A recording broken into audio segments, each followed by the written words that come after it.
Ano, kuya? Princess. Sasama ka ba sa audition? Alam mo, maraming chicks dun. Daming sisiyo! Sama ako doon, Kuya Bruce. Tinay, yung chicks na sinasabi ko, yung magandang babae. Hindi yung anak ng manok. Ano, kuya? Sasama ka ba talaga o hindi? Bruce, wala magbabantay sa tindahan. Gusto mo nun, Princess? Tsaka isa pa, talaga bang audition yung habol mo dun? Anong gusto mo? Hahanting mo lang dun yung crush mo eh. Pili ka, Ay, Princess. nako. Kuya, hindi ko crush yun. Future girlfriend ko yun. Oo. Cross girlfriend. Ano yung girlfriend?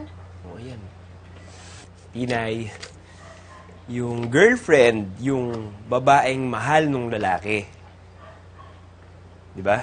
Yung boyfriend naman, yung lalaking mahal nung babae. Di ba, kuya? Tama, di ba? Ano po yung cross? Tina, yung crush, siya yung tawag dun sa taong gusto mong nakikita. Tapos kapag nakikita mo siya, masaya ka. Yeah, di ba? Palibasa, hanggang crush ka lang, kuya, di ba?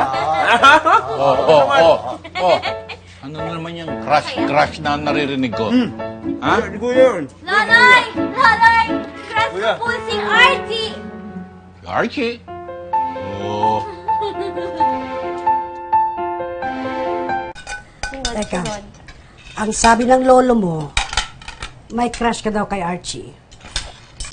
Opo! Bakit ka na naman may crush sa kanya? Kasi po, gusto ko po sa laging kalaro. Saka, nanay masaya po ako kapag kalaro ko po si Archie. Kaya crush ko po sa... Oh, Crush ko po sa, saka... Boyfriend ko po si Archie. boyfriend? Teka nga muna. Kanina crush lang, ngayon boyfriend agad? Nako. Berto, halika nga rito.